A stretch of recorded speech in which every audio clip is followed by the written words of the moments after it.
শীতের সন্ধ্যায় বণিক বার্তার আয়োজনে এই মেলা নন ফিকশন বুক ফেয়ার এটা সত্যিকার অর্থেই দেখে আমার খুব ভালো লাগলো। আর শীতে কিন্তু আসলে ফিকশন পড়ার মানুষের সুযোগ হয় না, এবং শীতে মানুষের মন একটু কাঠখোট্টা থাকে। এবং এই সময় আসলে এই নন ফিকশন যেই বিষয়গুলো আমরা দেখলাম, এখানে নন ফিকশন বলতে আরেকটা বিষয়, বইয়ের ভিতরে একটা বৈচিত্র্য আসছে। বাংলাদেশ তো প্রায় 55 বছরে পা দিচ্ছে দ্রুতই। এই সময়ে বাংলাদেশের যে ইতিহাস কিন্তু ফিকশন হয়ে ধরা দিচ্ছে মানুষের কাছে।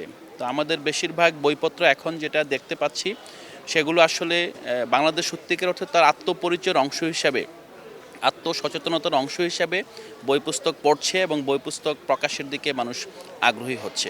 তো সেই প্রেক্ষিতে এই যে ধারাবাহিক আয়োজন বণিক বার্তা দীর্ঘ সময় ধরে করে আসছে, এটা আমি এই আয়োজনের একজন কি বলবো যে শুভাকাঙ্ক্ষী, এবং আমি দীর্ঘদিন ধরে প্রতি বছরেই যখন আয়োজন হয় আসি এবং ভালো লাগে, এবং এই ভালো লাগা অব্যাহত থাকবে। বণিক বার্তা এই আয়োজন ধারাবাহিকভাবে করে যাবে আরও সমৃদ্ধভাবে, সেটা আমি প্রত্যাশা করছি।